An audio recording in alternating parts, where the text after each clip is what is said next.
All right, great people, welcome back to Prospect Channel TV. Thank you for always having you here. My people, the Senate President Godwin Akpabio don't enter one chance. He don't enter Walabidis.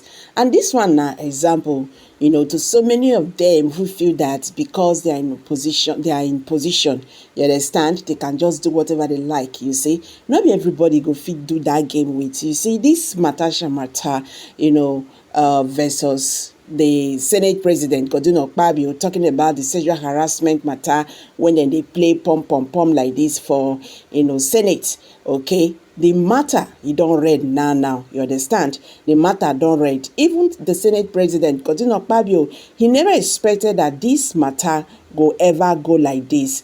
Natasha don't release fingering evidence, okay, concerning this matter. And the way e dey like this, the Senate President is talk, e no fit, deny all this plenty evidence. This Natasha, I don't tell when e dey fight strong fight. Okay, guys, I get one video when I wan first play for now before una go see those plenty evidence. Let's go there. Side or just the policemen holding guns. Not one of them stopped these dogs or came to my rescue. They were just booing at me. And I had to walk out. I didn't go, they just walked me out of the place. And I was in the car for a while. I called on the DSS, the director of DSS in Kogi State. And I told him what happened. He said he already knew. And that he was surprised why and disappointed why none of the security agencies could stop the talks. I even saw, let me tell you this, I even saw one of them wielding, he was trying to pull out a knife. He raised his shirt and put his hand in. I saw the shiny part of the blade right there in the middle of the police, the security agencies. I did not see the army. I know the army uniform. I didn't see, no, the army wasn't there. So I called the commissioner of police and I told him, sir, I was just attacked right outside the venue while you were in there. He said he's not aware of anything. Right, he just feigned ignorance. And I kept on telling him, and he said he couldn't hear me and he cut off the line. That was the commissioner of police right there. So I still sat in the car.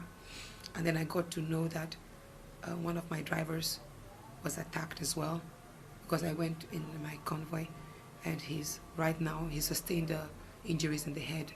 So they've taken him to the hospital. And one of my campaign vehicles was later vandalized because the thugs, when they chased me out, when they booed me, they walked towards, and when they saw my vehicle, they attacked my vehicle. And then I'm also aware now that the SDP chairman of Kogi State too was beaten up. I don't know, but I was told that he was beaten up because he stood up at the venue and objected to the fact that the meeting was continuing, that if the meeting was one which was against violence and for the promotion of peace, then what happened out there to his own candidate was against the conduct of the meeting. And when he spoke, the next thing he stepped out of the hall, and these same thugs lynched him right in front of the police, and nobody did anything. So this brings a lot of worry, and it raises the question again of security in Kogi State, and how prepared are we for the elections that is just a few days away. If this can happen to me, a candidate, and we ask ourselves, and for Nigerians watching, this is real. I'm not. Because we need the infrastructure set up. Because once the 2%, which is largely the blast furnace, once it's ignited, the blast furnace is to run for 18, 25 years non-stop. That means many people say, why, if the Russians really wanted Ajaokuta to work, why did they leave at 2%, at 98%? It's because if they had started, would have had a wholesome damage. And for these 3 years, which was more than enough to have the infrastructure running, the roads dredging. At that time, they even proposed the dredging of River Niger. But not one letter was responded to. And they had to leave. It was a sad experience, they had to leave. It was more sad because, like I said, people like me, many Russians that came to Nigeria and got married to Nigerians, they were separated. My mother till today does not even have a Nigerian passport, even though my father wasn't working, but the rules were not so fair to many people.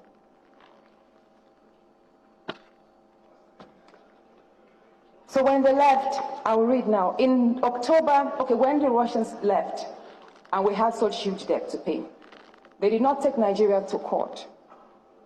They kept on sending letters of reminder. How are you going to pay this? But most importantly, they reminded Nigeria, if you are interested in continuing the completion of your plans, let us know. We will come back. All we have to is renegotiate.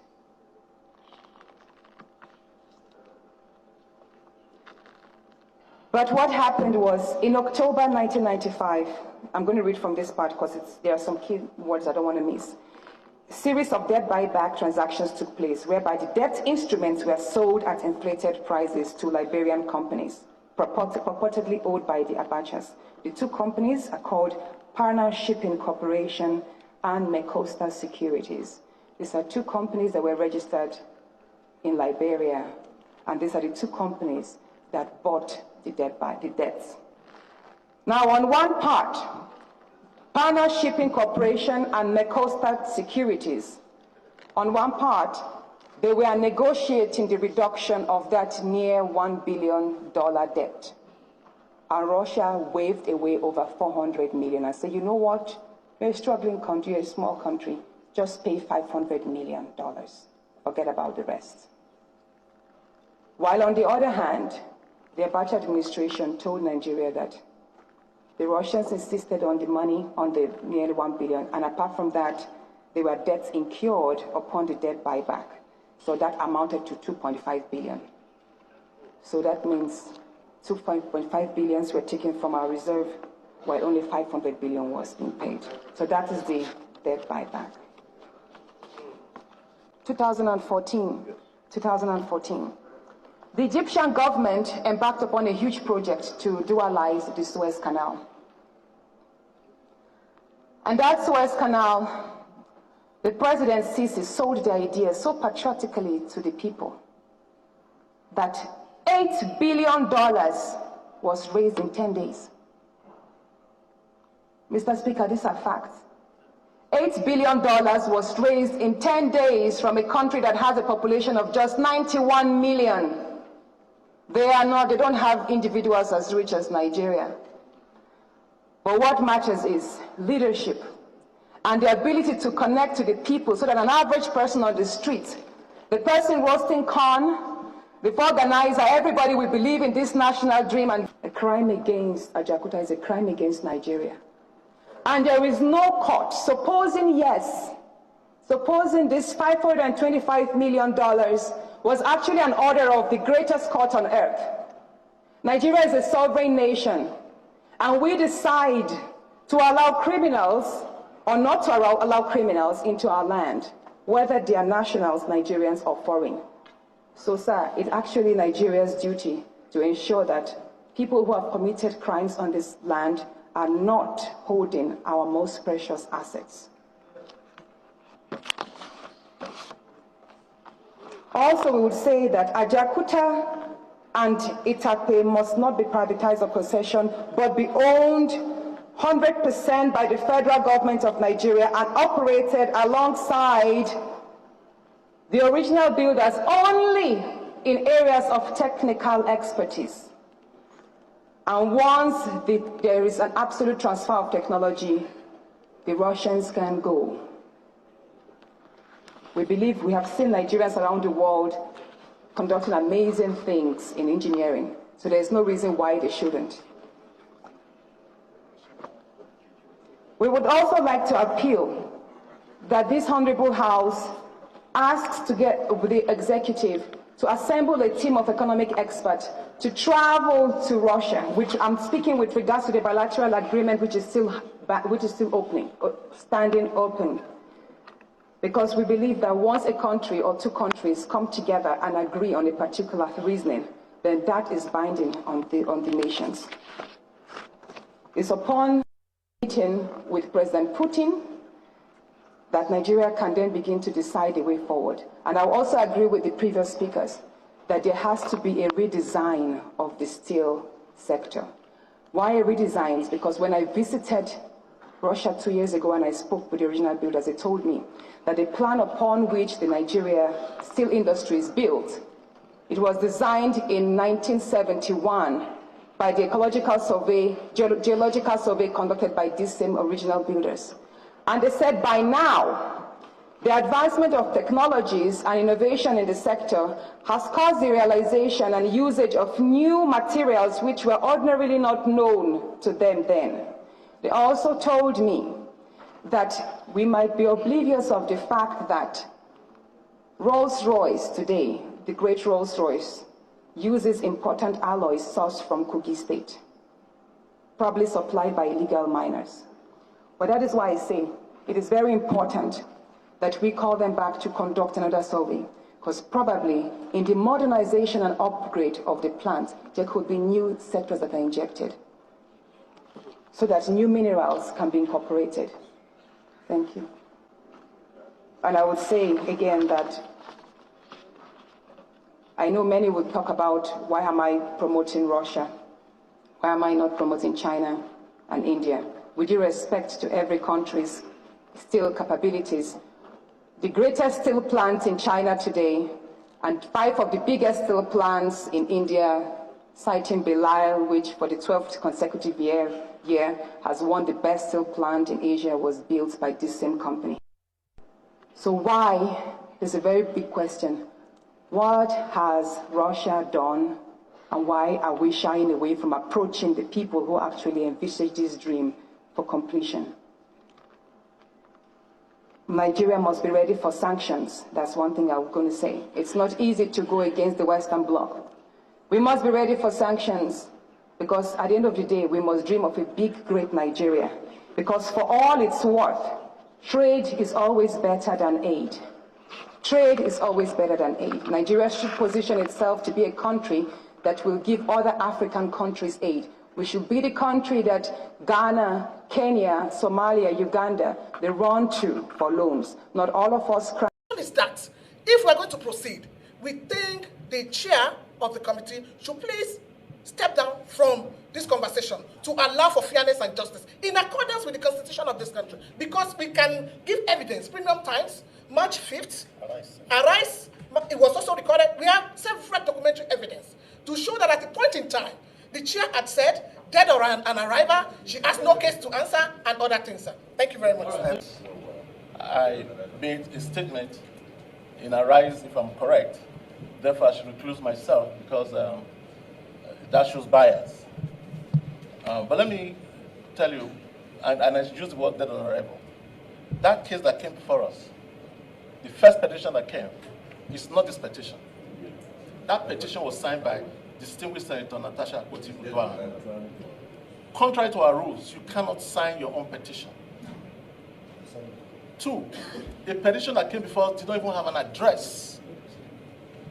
Contrary to our rules, that petition shouldn't have been entertained.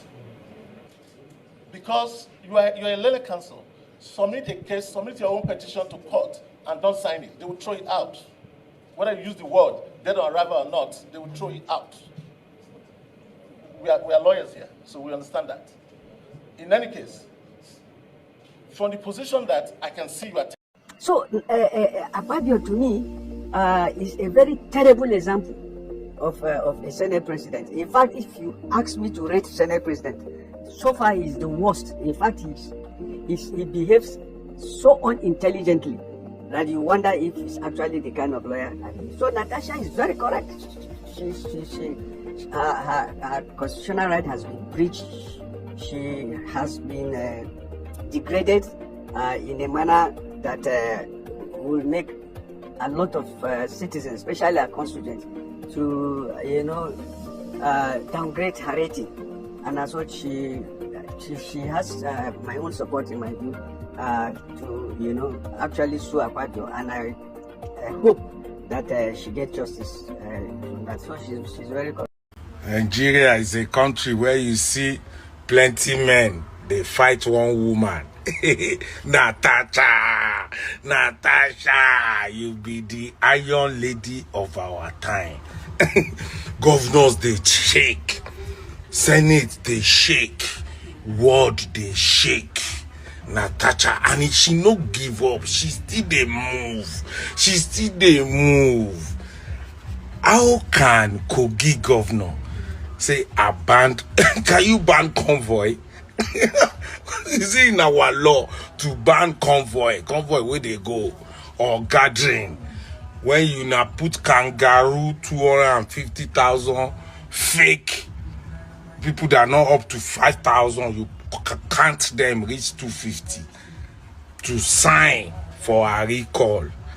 You didn't ban public outing or public gathering then.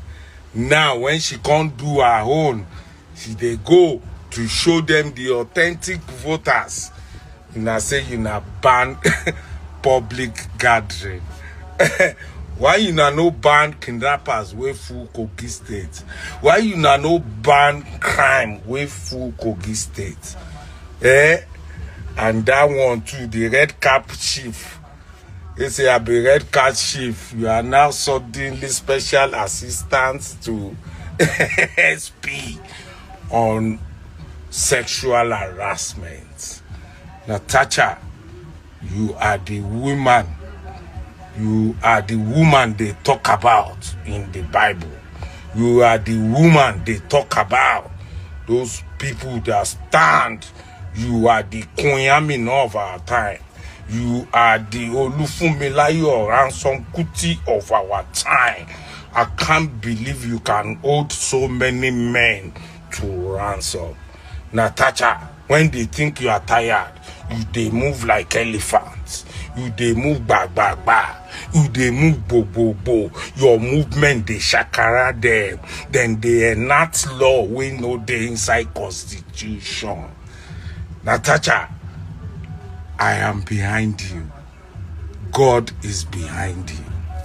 All the women of the world, the Yemoda, the Osun, the Iyawo Olokun, all of them are with you.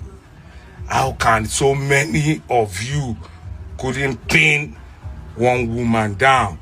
That is to tell you we need to bring our women back for our country to grow. It is time to bring the women back. Okay?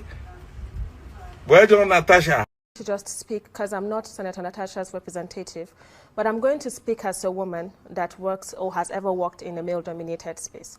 And I think one thing that the senator said that we must all, or every woman that has listened to that interview, felt to be true deep down in her bones, is that it's just like a case of a university lecturer failing you simply because you refuse to sleep with him.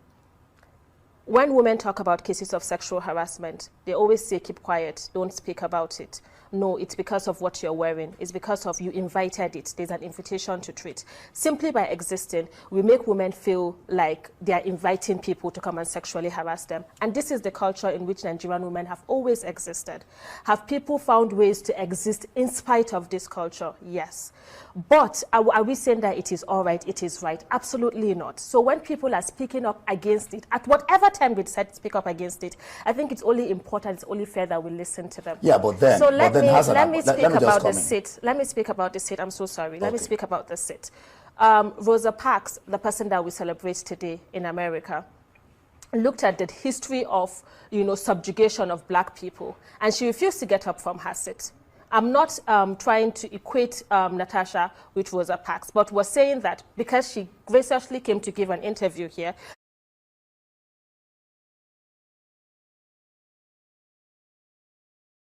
and to give you context as to why she felt the way that she was being subjugated, because there was a history between her and the Senate president. And she alleges that the Senate president said, if you take care of me, you would have a smooth ride. She alleges that if you take care of me, you would have a smooth ride. Yes, she alleges, but it's not only her voice that we've heard about an allegation, about the Senate president sexually harassing a woman. That doesn't still mean that she was right. Miss Joy Nunez, 2020 NDDC, in 2020, also accused the Senate president of, sexually harassing her. So you look at, and she said she even slapped him. So you look at all of these instances, and you wonder how he became a Senate president in the first place.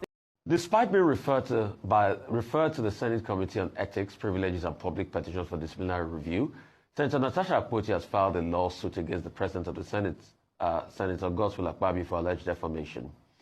Akpabio raised concerns after a seat was being reassigned following a shuffle triggered by opposition members switching to the majority wing. She resisted relocation, leading to a confrontation and her and the Senate President. In the suit filed before the Federal Capital Territory High Court on 25th of February, the Senate President of the Federal Republic and legislative aides to the Senate President, Ufon Patrick, were listed as second and third defendants. Meanwhile, Citizens Network for Peace and Development and Civil Society Organization, CSO, has asked Natasha Akpoti, Senator representing Kogi, to redirect her energy to legislative duties. In a statement, Francis Wanner, the executive director of CSO, asked the lawmaker to refrain from activities as perceived as distraction to the Senate. Wanner said the Kogi senator should be fighting for poor Nigerians rather than fighting over seat allocation in the chamber. So joining us now on the show is Senator Natasha Akpoti, this day award Senator of the Year, member representing Kogi Central at the National Assembly. Let's go to it because there's a lot to talk about, Natasha, and there's a one for time. There's been some allegations, of corruption against you by some Northern, youth association. Can you address those allegations? That's number one. Number two, can you tell us how seats are being arranged, in the Senate and what transpired, your take on that? That's number two. And really, I'd like to know, you and Akpabio today, you and Akpabio another time, what is really the matter between you and Akpabio? Because I hear that both families are friends. So I'd like to really know what is going on. Why always you and Senate President Akpabio? Those three questions. Good morning, Rufai. Good morning, Ayo. Good morning, Professor Killer. Thank you so much for having me on your show. And also thank you for awarding me as the Senator of the Year. It's quite unfortunate that after such a long break from me being in studio, this scenario had to bring me in here. And going straight to your first question, which is the allegations, the petition against me on by a certain northern group, which has to do with the conduct of my office as the chair of the local content committee.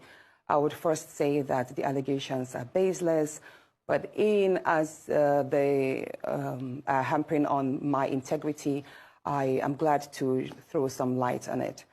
The first allegation there was on the misappropriation of the funds in the account and withholding the interest, as it said. I would like to say this, that when I resumed as chair, I have the bank statement here. It's the Sterling, it's an account under the name Senate Committee on Local Content, and the account is with Sterling Bank, and the account number is 00662082209. And when I resumed as chair of the committee, the account balance was zero. And then gradually, at the time I handed over to the next chairman, the account had 13,649,335 naira and 4 kobo. And I will say this, the first month after my resumption, the clerk of the committee, whose name is well listed there, probably the lady who is behind this petition, Mrs. Edith Aja, she approached me in January and said, oh, the first month's payment has gotten in. And I was like, what do you mean by that? She told me that every month, every committee in the National Assembly receives 950,000 naira as running or operational costs. And so that I said, okay, what is the money supposed to be used for? She said, it's for logistics, mail dispatches, whenever refreshments for meetings that we have, and all that. I said, okay, so if 950,000 naira has hit the account, we are yet to call for any meeting, so I think leave that money there, or is there a problem? She said, yes, the trend or the norm is that if there is no event or happenstance that utilizes the money, we are supposed to share the money. I said, how do you mean? She said, the money is usually shared. I, as a chairperson, I would take a part of it. I'll give some to my deputy, and the rest of the money will be shared amongst the staff of the local content committee. And I was like, did you say that is what happens? She said, yes, that is what my predecessor did. And that is what happens in all the committees in the National Assembly. I said, well, you know what? That money, if it's meant to service the operations of the committee, it's not meant to enrich my pockets. It's not meant to enrich the pockets of the staff. I would not want to collect this so-called impress. So I would advise that you keep that money in the account and we build the money, we use it for whatever it's needed. If we have to buy office equipment, print stationaries, then we use that money. And I promise this, and the bank statement is here.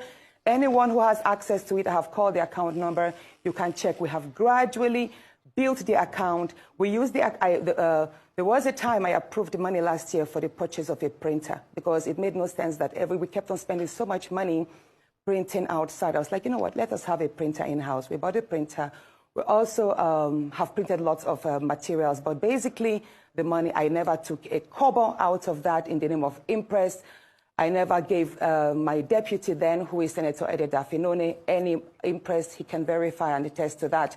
Neither did I allow any of the staff to take any money because that is taxpayers' money and the money was meant to service the office. Now, the second allegation there is that, oh, but by the way, it would impress you to know that ever since I left office, the money has been withdrawn by the clerk. About 5 million was withdrawn. And 2 days after my removal again, 4.9 million was withdrawn. So as at today, the bank, that account that had 13 million has only 123,000. Now, the second allegation there is that I harassed the clerk, and I called for the CVs of the staff. Now, this is it. I believe in, I believe that the committee was set to oversee the operations of all the IOCs and the national industry players, and to also strengthen in-country capacity with regards to the oil and gas sector. So such a committee needs the services of lawyers and auditors because we have to look at a whole lot of accounts and how monies are being spent, monies that are due to strengthen the educational and training sectors, how they are being spent. So one thing, again, the clerk told me was that we needed to deploy the services of an external consultant. And I told her, I was like, why do we have to deploy the services of an external consultant when we have in-house staff? The Committee on Local Content had about 10 or 11 staff at the time. And I was like, we should be able to do this job ourselves. I am a lawyer. I can do my own part wherever one needs to refer to the Constitution or to the Act as it may.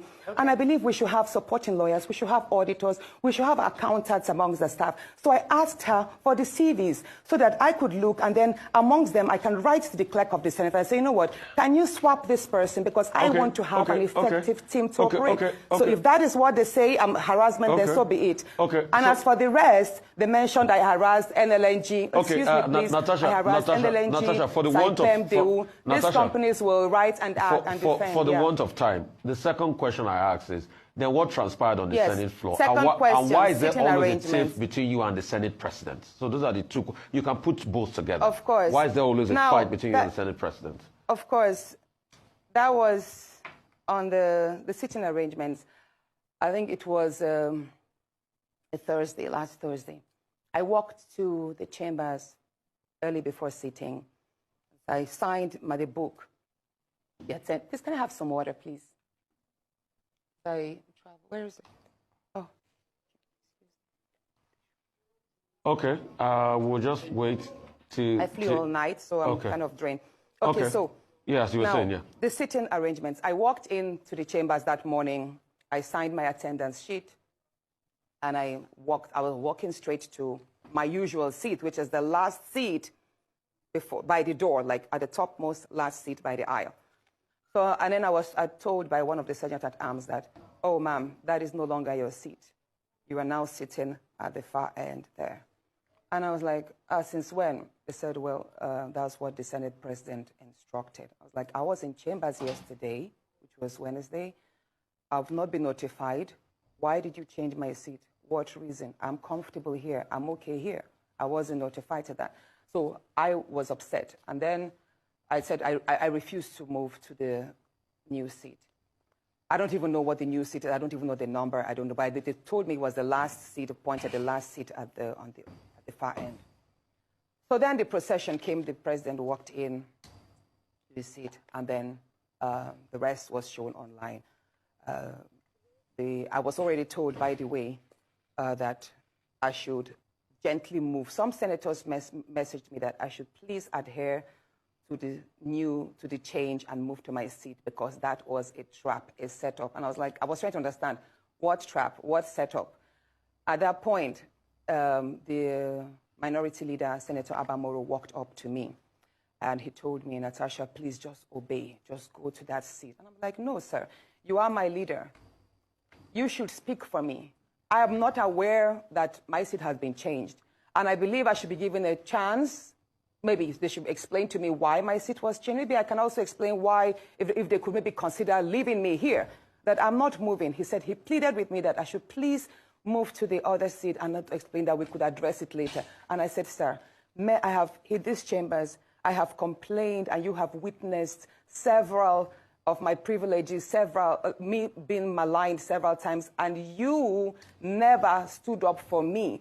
So no, I am not moving there because I do not trust that if I move, this matter will be addressed. So I am going to raise it on the floor. That was what I told my leader, who is the leader of the minority, Senator Abamoro. And then he walked. So after that, I was about to be... Then the minority whip now read the rules that I have broken the Senate rule by not adhering to my seat change. Allocation, and that was when, at the time the Senate president was about to read my seat allocation. At the time the Senate president was about to read, because the next thing he was going to do was to read my suspension because I failed to adhere to that. But he had already made some statements that, Senator, the whip was... Hold on. Yes, it's just that we have to manage. Already had mentioned Senator that Natasha. Yes, ma'am. I'm so sorry, but we had to manage our time, and part of the question. Okay, so at that point, I knew I had to read Order 10. Okay. Yeah, I had to read Order 10. Now, what is Order 10? Many people don't understand. So now, Order 10 is is an SOS for every senator who feels their rights and privileges have been breached. So and permit me to quickly read what Order 10 here means.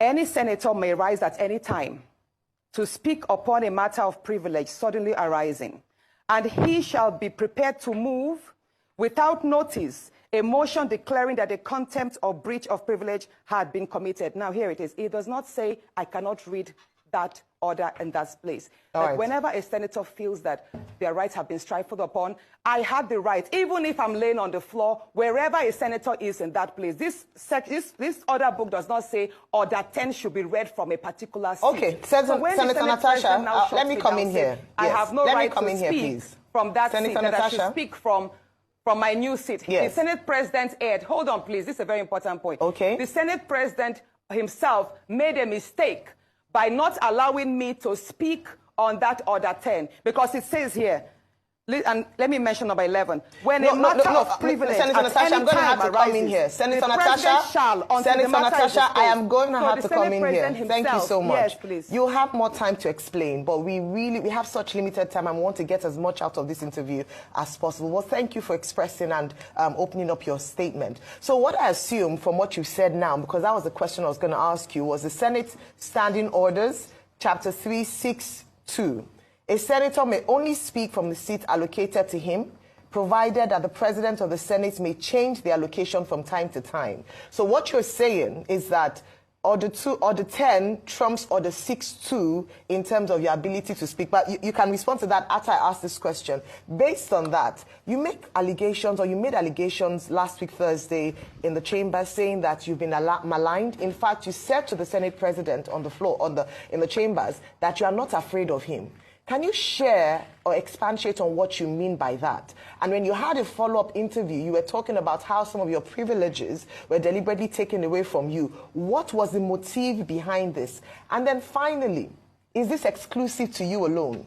Or is it just because, I mean, there are many things that have come up because you're a woman, there are only 4 women in the House, you and the Senate President have personal altercations that have now appeared in the chambers. Is this the privileges being withdrawn from you, exclusive to you alone, and why do you think that is?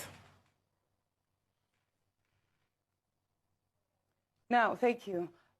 Indeed, the Senate President has the right to allocate seats to every senator, and the senator may or must should speak from that allocated seat.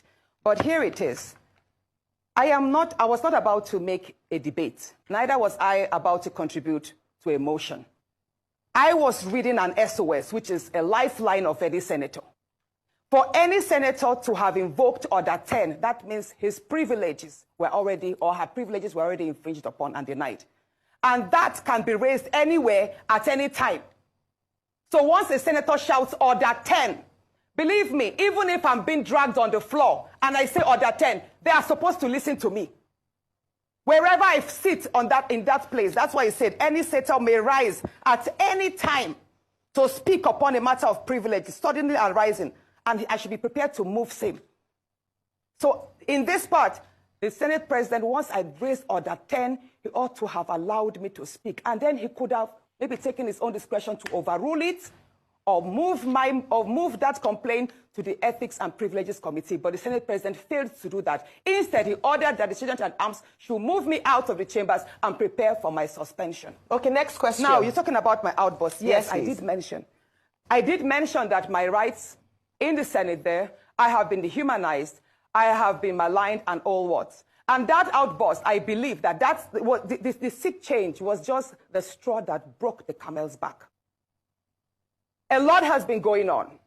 And you asked, I'm just going again, trying to mix up the question. Yes, that's fine. So I asked you, you made a statement that you've been maligned, you are not afraid of the Senate President, and that I asked if this was exclusive to you alone or if this is a particular trend. Yeah, that outburst. That's what I'm about to explain that. Yes. Yes, so many people do not know what I'm about to say, but I'm going to speak my own truth. And the Senate President is allowed to counter that. It all started on the 8th of December, 2023, which was a day before his birthday and my birthday. We are birthday mates. We were all in Akpabio because he had a big fanfare in the stadium. Myself, my husband, and a few of his close friends, we went to Akpabio. And at first, we were at Ikot-Ekpene. We were in his house in Ikot-Ekpene. Then we all moved to his house in Uyo, which was about 8 p.m. And he held my hand and said he wanted to show me around his house. My husband was walking behind us, just 3 of us. We're walking around from room to room. He showed me the beautiful interior. This was done by this, by that, this designer here, he bought this from us. Like, oh, it's beautiful. And then I noticed that he hastened his pace while still holding my hand. And my husband was behind, still on his phone, but he was catching up wherever he could.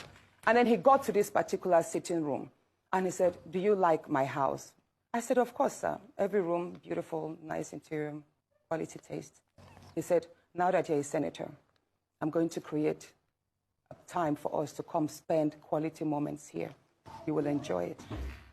At that point, I just pulled away, and I was like, I don't really understand what exactly that meant. But then my husband now, when I turned around, I saw my husband was already near me, and the way my husband looked at me and looked at him, I was beginning to wonder, did he hear part of that inciting statements or not? And then the Senate President, too, I saw that he also had that thought, like, did my husband hear the invitation to treat or not? So then the Senate President now said, "Oh, by the way, let me show you my chapel." He has a chapel in his house as well. So while we were going to the chapel, you know, we walked in silence and all. So that evening, before we left the Senate President's house at about 11 midnight to the 4 points in Ikot-Ekpene. And my husband asked me, "Natasha, what did the Senate President whisper to you? What's he telling you?" I thought, should I tell him that he was speaking about bringing me in here at a special time for us to have a good time? Or should I just kill it there, wrap it as if there was nothing? Because tomorrow was a big day. I know how much my husband adores the Senate President. He loves him as a brother. My husband would do anything to support him. So I told my husband, nothing. I can't remember what I created, but I just gave him some words to manage, to mask what was said. When we laid in bed, I lay to my right, and my husband wrapped his arms around me, and he said, "My love, you know you can't tell me anything. What did the Senate president tell you?" Again, I was like, "Don't you believe me?" I said, "Nothing. Nothing. Moreover, it's my birthday in a few minutes. Let's just be happy." Then my husband told me he doesn't want to see me travel out of the country alone, and I should not go to the Senate president's house because he has a guest house where many senators do go there, you know, after office to like get approvals and all that. So I told him, okay, no problems. That was it. I thought that was going to be the end. But then, in February, I wanted to move a motion. I wanted to move a motion for the investigation on the ills of corrupt practice in Ajaokuta Steel Company. I listed that motion 5 times. It was the 6th time that it was listed on the order paper that was approved. Many senators can testify to that. Each time the motion is listed, just before he takes it, he will say, "Oh, Senator Natasha, we can't take this motion because the board of the Senate does not accommodate it." Or he will speak on others and then let it drag so that just before the motion is taken, the time will be well spent and won't. So he kept on doing that. I went to him in his office. And I said, "Senate President, you know how important this Ajaokuta Steel Company to me is. You know how important it is to my people and to Nigerians. I've noticed that you have stepped down this motion. As a matter of fact, a number of senators told me, go and see him and plead with him so that he would take it." I was like, "Sir, please, why can't you take this motion? It's very important. It's been listed." Then it was listed a 3rd time and stepped down. He then said, "Natasha, I'm the chief presiding officer of the Senate. You can enjoy a whole lot if you take care of me and make me happy." At that point, I said, "Sir, I'll pretend that I didn't hear this." He said, "Well, the ball is in your court." I left his office, and when I got home, I told my husband, I didn't tell my husband what happened. I just told my husband, "Please, can you speak to the Senate president to allow my motion scale through?" I think I also spoke to the DSP, to the leader, Senator Pemi. I spoke to a number of senators that they should please intervene and allow him to laugh. I never told them what happened. My husband had to take a trip to London. Then the Senate president traveled to London. My husband met with the Senate president in London and pleaded with him, "Let my wife take this motion on Ajaokuta. That is very important to her." Okay. All right, Senator Natasha. He said, okay, that he did not take it because he was protecting me. Hold on, please. He didn't take it because he was protecting me. Protecting me from what? Anyway, at the time the motion was taken, it was the Deputy Senate President, His Excellency Barao, that actually sat. The Senate President stood up and walked out. So it was Senator Barao that actually took it. All right, Senator Natasha. And from there, many other incidents happened. Yes, Senator Let's Natasha. talk about the nightclub. Yes. Hold on, let's talk about the nightclub incident. Professor Kila is going to ask you a question. I'm so sorry to have to interject here.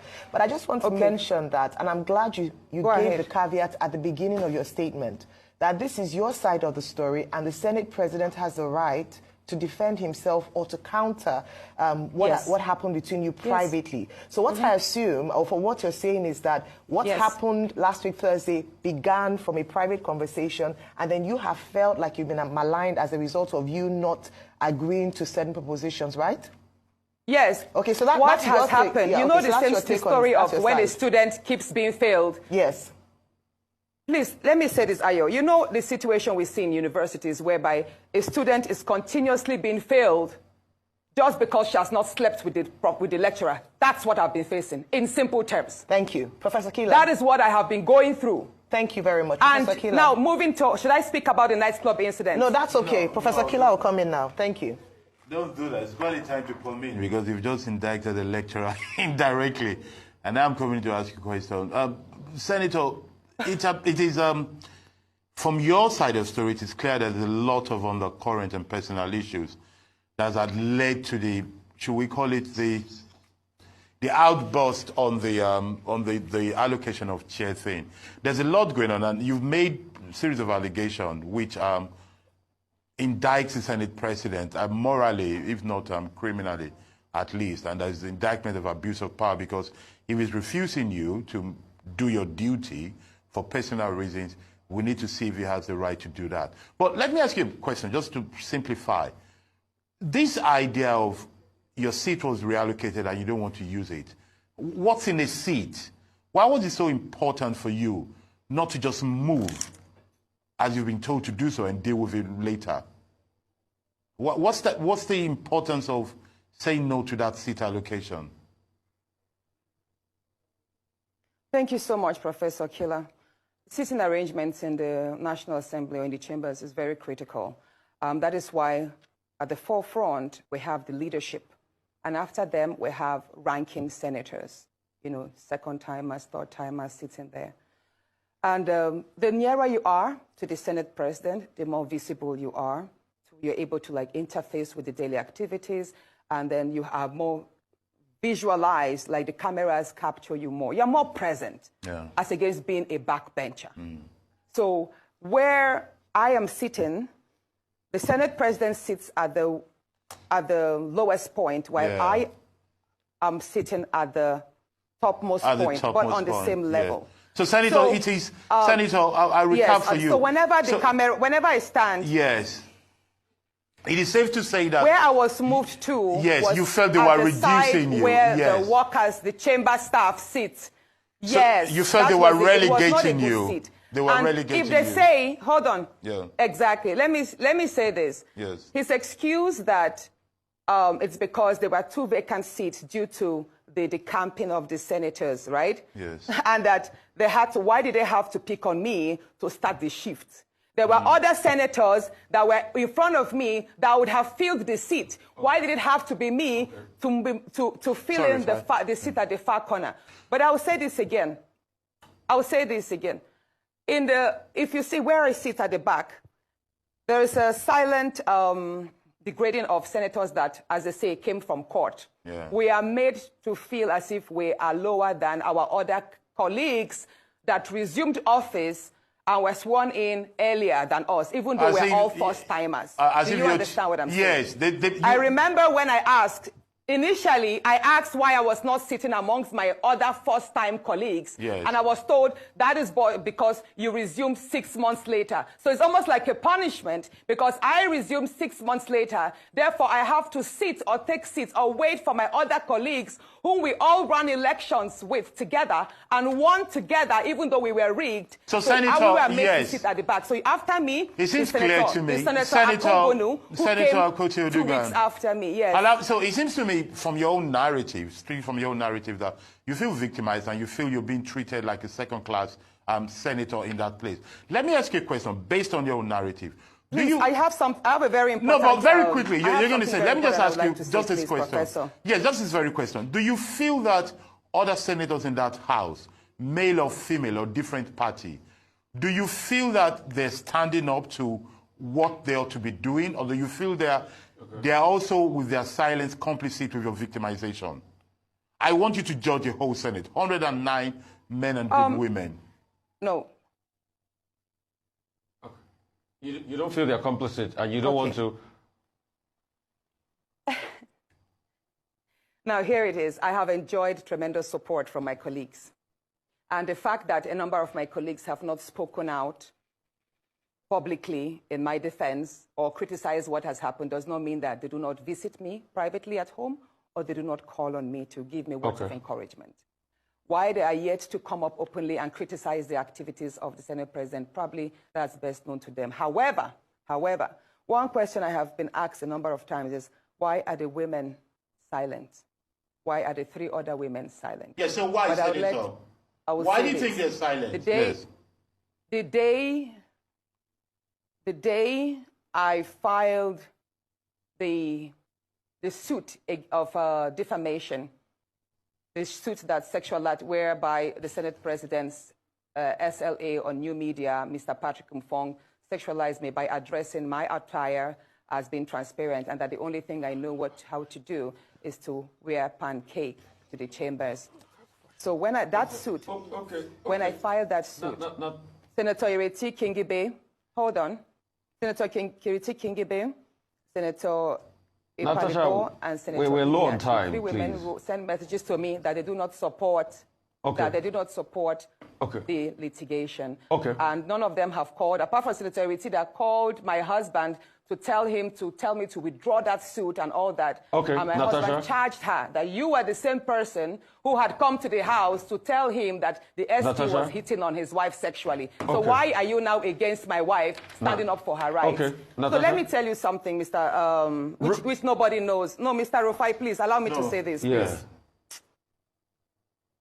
Please go ahead. Can I say this? Please go ahead. Please go ahead, Senator. Please go ahead. Now, at the nightclub incident, I believe that was not a slip of tongue. That was not a slip of tongue. He has a number of times told me that there are various ways we can have fun. If we travel, he has a way of making the whole the house, the space. He can basically create a party in the space. Do you understand? Like a nightclub in the space and would have fun and all of that. So that nightclub incident statement was not a mistake. It was more like out of the abundance of the heart, the mouth speak it. But let me say this. The day before please, Rufai, let me laugh. Go ahead, Natasha. Go ahead, Senator. Go ahead. Let me speak. Please go ahead. Please go ahead. If you don't want me to speak, I'll walk out and complete this on my Facebook, please. Please go ahead. We're Natasha. Trying to manage time, Senator, but go ahead and finish it quickly. We're trying to manage time, but please go ahead. The night, or should I say that morning, early hours of the morning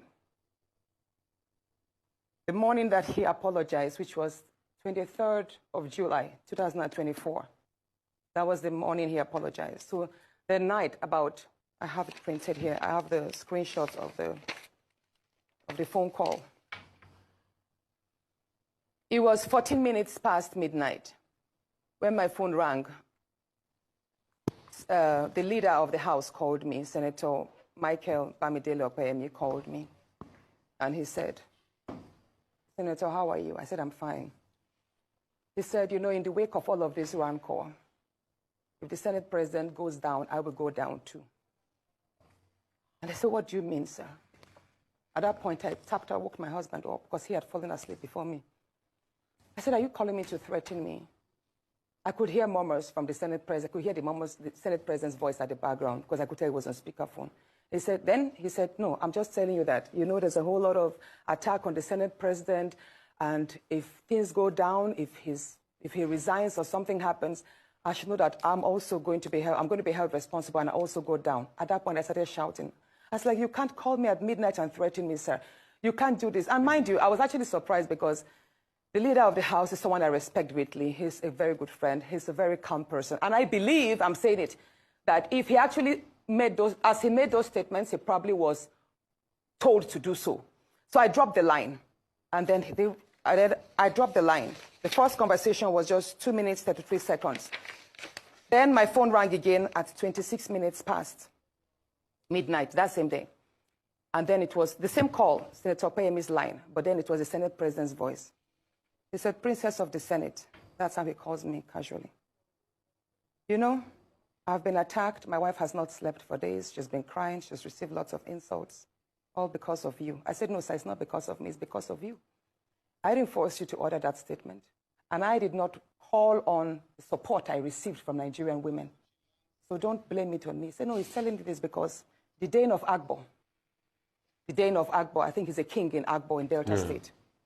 So the Dane of Agbo spoke with him and told him that he, that's the Senate President, was the most hated politician in Nigeria at that point. Mind you, that was a few days to the protest. There was this end bad governance protest on the 1st of August, and this incident happened like a week before. So he said the Dane of Agbo told him, Mr. Senate President, your rating is all low. You're one of the worst. You're one of the most hated politicians now. So I'll advise. He said the Dane of Agbo advised the Senate President to leave Abuja because if he is caught in the middle of the protest, he could be attacked by the Nigerians. I said, so why are you telling me this, sir? He said he's telling me because he found it insulting that the Dane of Agbo would tell him to leave, to run away, to leave Abuja. And that he's telling me, so Natasha, I'm telling you, go and tell them that if anybody over the age of 20 approaches me during the protest, I will get, what was the word? Hold on. I will take that person down.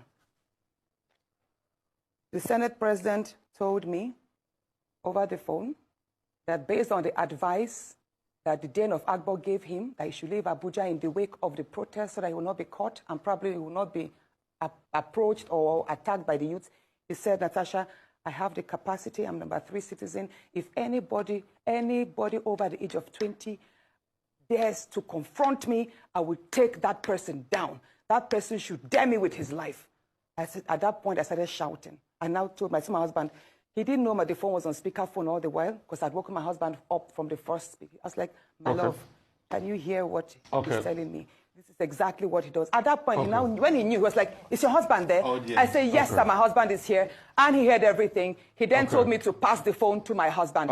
And you know what he said? Immediately, he changed his tone. He was like, oh, Alema, I have a slot for you. For an appointment from Delta State, why don't you bring a nominee? And I took the phone back. I shouted at the Senate president. I said, you can't pacify us. You can't threaten me on one side and then pacify me. Sir, I'm aware, even though the conversations took place on by WhatsApp, I know that the DSS and the NSA's office, they have the tools to extract these phone calls.